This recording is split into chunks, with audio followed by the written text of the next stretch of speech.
Hello, everyone, and welcome back to my channel. I am the Night Walker, and tonight I want to talk about the 1971 horror occult film called The Touch of Satan. Now, aside pretty much mostly from people who are fans of the TV show Mystery Science Theater, a lot of people are not really going to know this movie. They're not going to hear too much about it. But, you know, the movie it came out, like I said, it came out in 1971. The movie is an occult horror film, and the reason behind this is back in around 1968, we had, Roman Polanski's movie Rosemary's Baby, and that kind of kick-started what became kind of the subgenre of occult films. It later on it really exploded after The Exorcist came out in 1973, and then it just snowballed. We had more and more of these movies, with occults and witches and things like that. There was, of course, we have The Omen, we have Suspiria, so many other movies. But this was kind of in the heyday of those kind of films. And, the movie, it was on Mystery Science Theater for a reason. It does have, they do make some valid criticisms against the movie if you watch the episode. And as far as I know right now, the movie's not even available on its own in any format. You might be able to find it on a VHS, maybe if you're lucky, but it doesn't. To my knowledge, the movie does not have a DVD release. It's definitely not a Blu-ray release or any of that kind of stuff. As far as I know, the closest thing you're going to get is getting the Mystery Science Theater version, either on DVD or streaming it online. I even checked; you can't even stream the movie by itself on YouTube or anything, but you can stream the Mystery Science Theater episode. But they, like I said, they do make some valid criticisms against the movie. There are moments in the movie where people are having conversations, and they keep like having these really long pauses in between the conversation, and so it takes a long time for them to. You feel like they're just like they make the joke, they're just padding out the film, and stuff. And also too, some of the dialogue is really, really, clunky and really silly and makes no sense. Like at one point, the lead actress, she walks by a lake and she says, "This is where the fish live." It's like, what the hell does that mean? But overall, I got to be honest, I don't entirely hate the movie, and I think that a lot of people have, fans of Mystery Science Theater. I think we can all agree that pretty much that the movies they were supposed to review were always supposed to be the worst of the worst. But I think we can all agree that they've done some movies at some point or another. You watch it, it's like they got some good jokes out of it, but still the movie wasn't really that bad. They've done a lot worse movies. I mean, for God's sake, look at Manos, The Hands of Fate. That was a movie that honestly, I don't think anybody was ever. That was a movie that pretty much was in limbo until Mystery Science Theater got a hold of it and they did their episode, and that's when it exploded. And then all of a sudden, guess what? Manos, The Hands of Fate started gaining a cult following, and it started getting like midnight screenings in El Paso and things like that. Ended up getting a top of the line Blu-ray release from Synapse, and so I mean it definitely Mystery Science Theater saved that movie. And but I mean, let's be real here. Art is subjective. We all know that. Every song that's ever written and composed, every movie that's ever made, every book that's ever been written, every painting that's been painted, it's going to have a fan, and it's going to have people who hate it. So look at me. It's like I do YouTube videos. Some people love them, some people hate them. And that's just how it is. Everybody is a fan of something, and there are people who are not fans of something. So it's just the way it goes. But for me, overall, I thought that the movie Touch of Satan really was not that bad of a film. Um, I actually didn't mind it, warts and all. I mean, it's actually an entertaining little flick. Like I said, it's definitely got some flaws to it, but the story is pretty basic.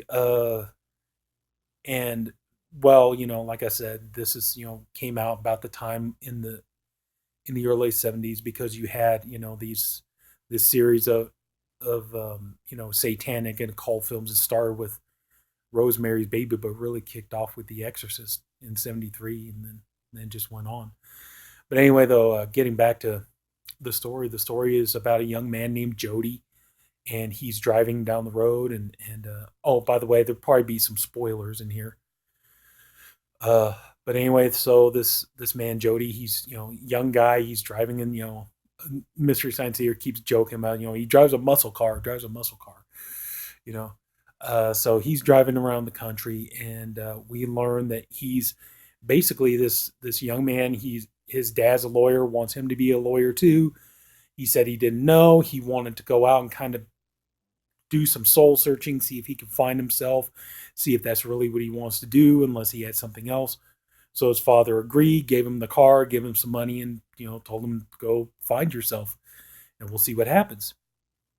So Jody's out driving around the countryside, and he comes upon a small town where, unbeknownst to him, the previous night before, an old farmer was murdered in his barn by somebody carrying a pitchfork.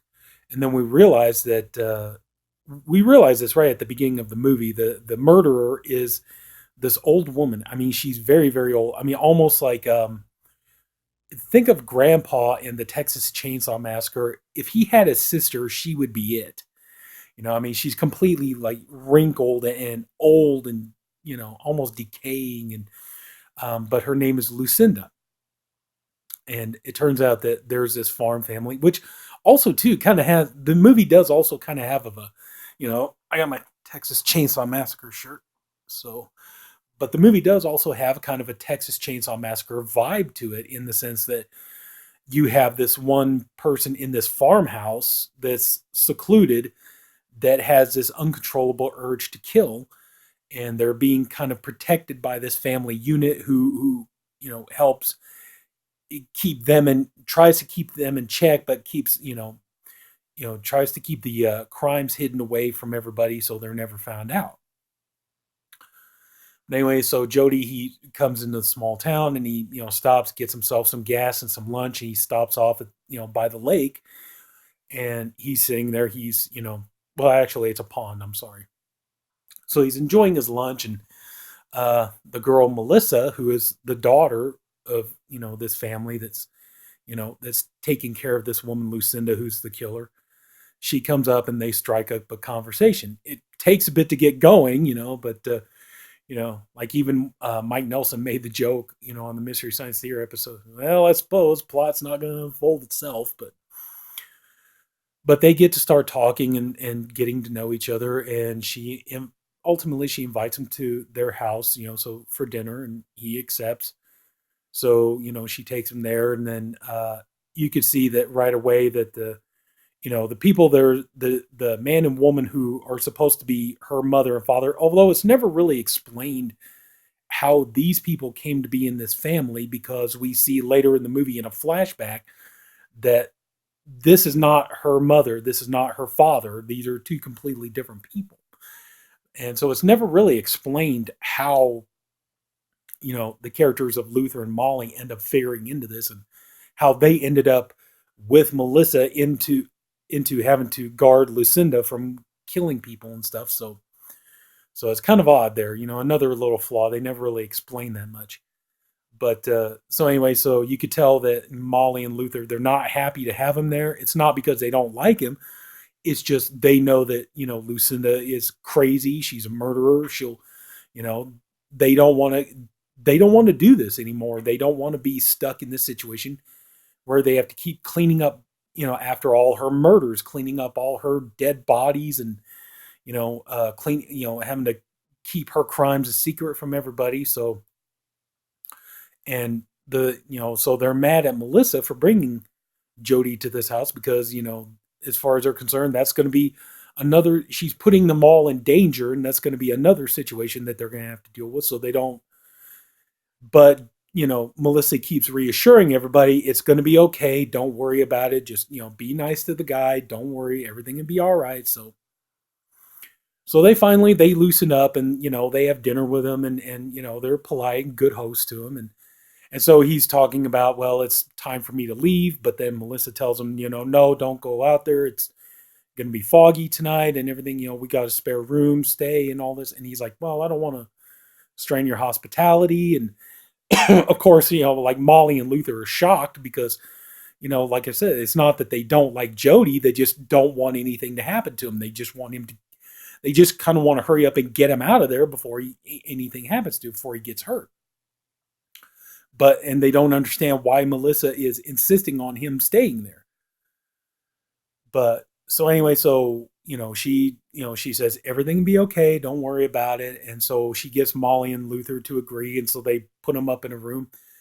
And so she's like, we'll pick up the dishes, and we'll go out for a walk. And that's where you have that scene where they're talking, and they're building up a romantic relationship with each other. And so she's wanting him to stay longer, and he's like, I don't know. And so, and this is the part where he reveals, what his plan was about his dad wanting him to be a lawyer, but he wasn't sure. And she's asking him to stay for a few days, and he's not sure about that. And he gets the hint. He understands that Molly and Luther are not particularly happy about having him there. And he's all like, but what about them? And she's like, don't worry, they'll be okay. I'll straighten it all out with them and stuff. So he finally decides, okay, well, I'll go ahead and stay, because hey, he's got this, gorgeous woman who, wants to keep him around and doesn't want him to leave and stuff. So he's kind of digging this.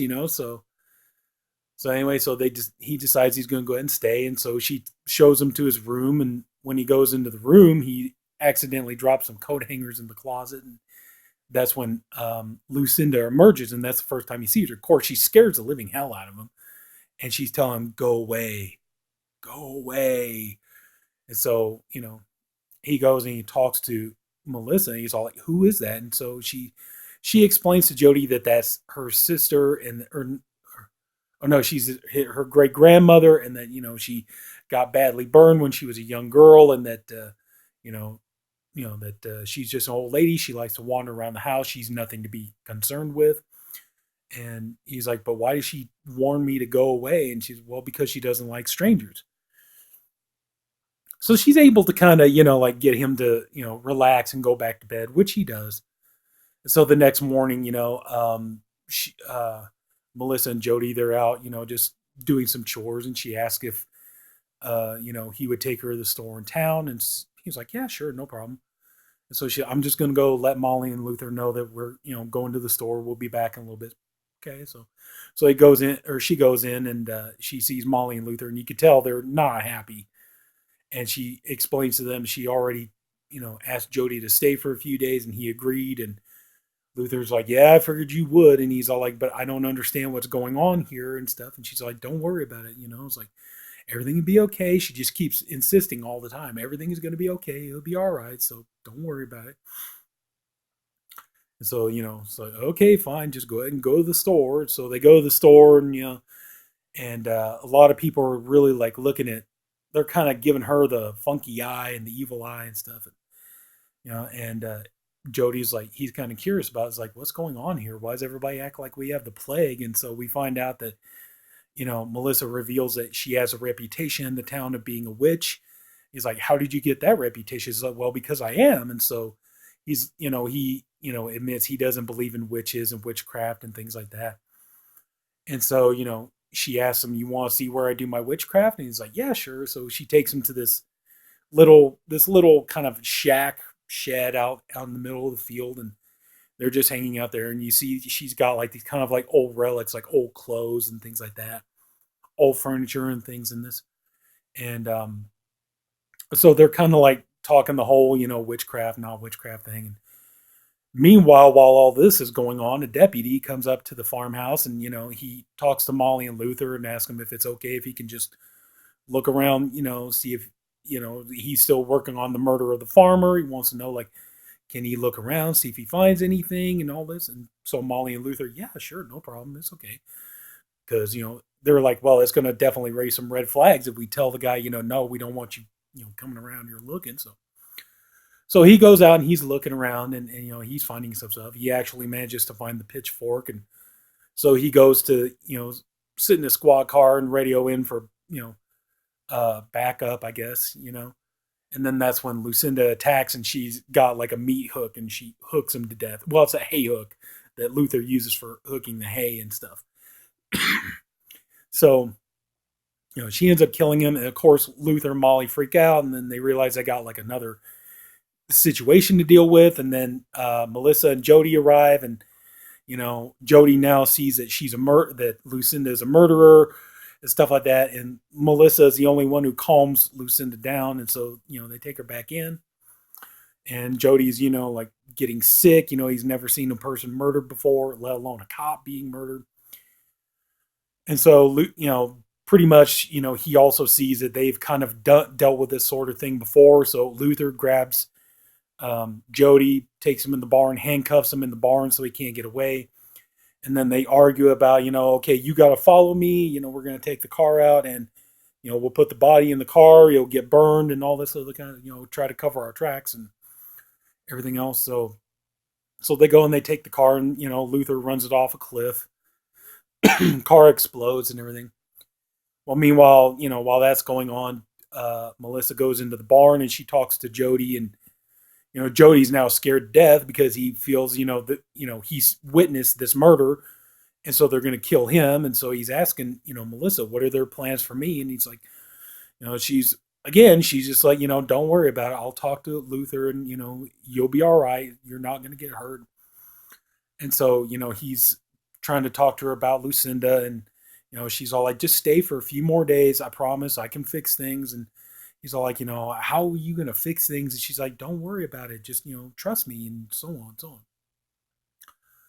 And eventually, it's like any other person in their right mind would be like, she even admits that like Luther would unlock the cuffs and he could go as soon as he got back. And, um, and even still, she gets him to agree to stay for a few more days.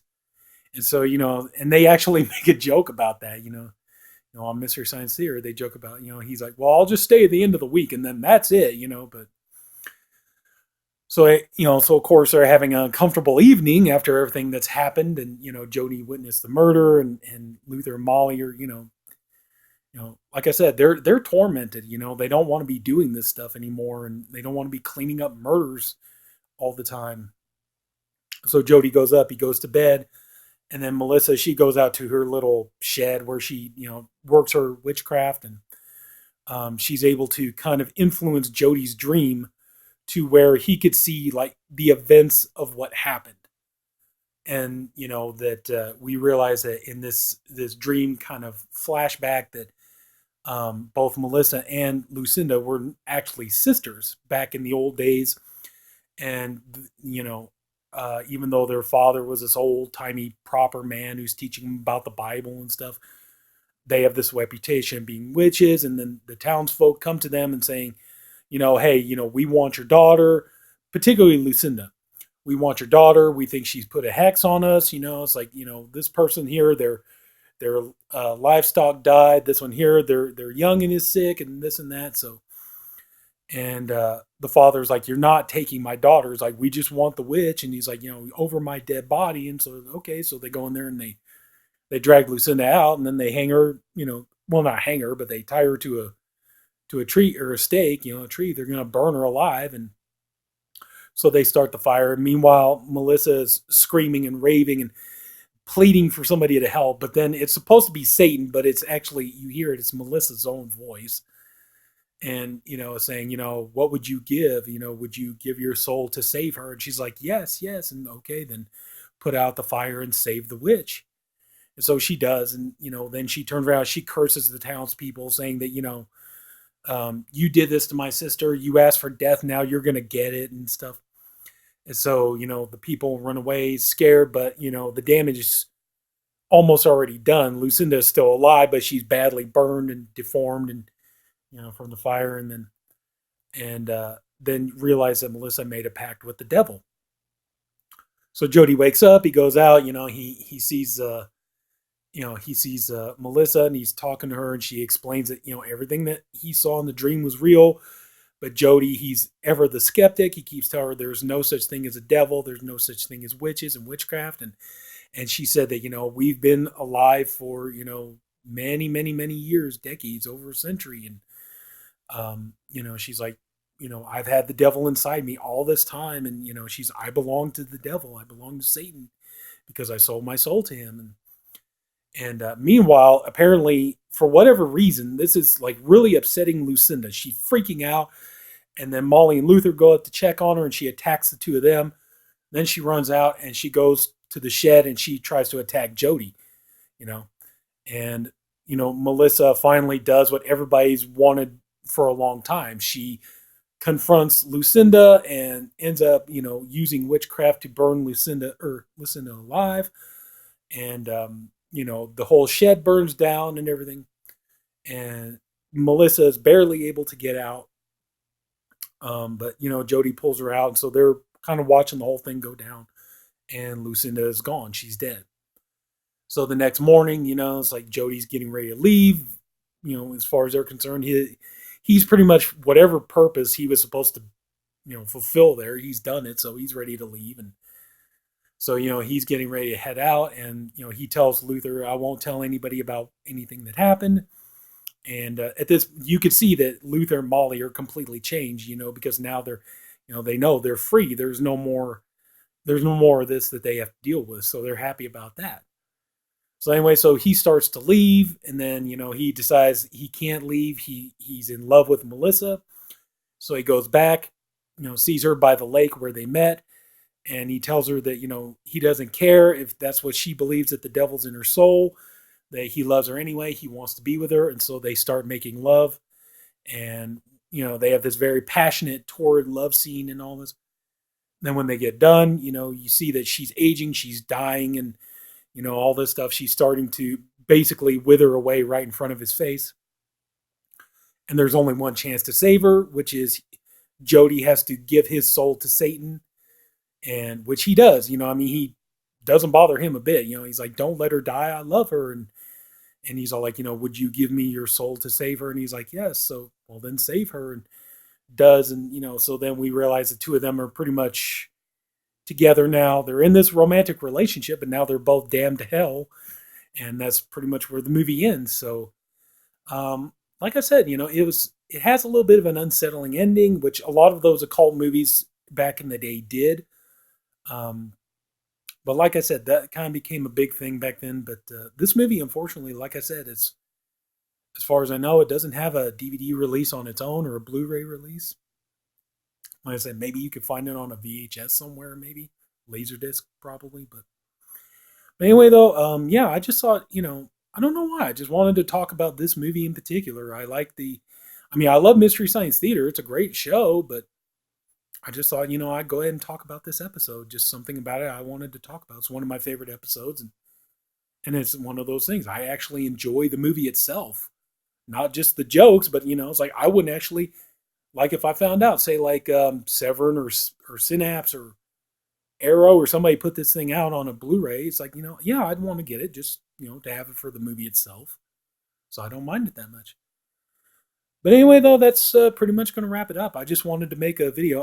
I was going to say quick video, but we're well over 20 minutes now. But I'm sorry it took so long. But anyway, yeah, I just really enjoyed the movie, and I enjoy Mystery Science Theater. But yeah, this is a movie I would like to have on its own.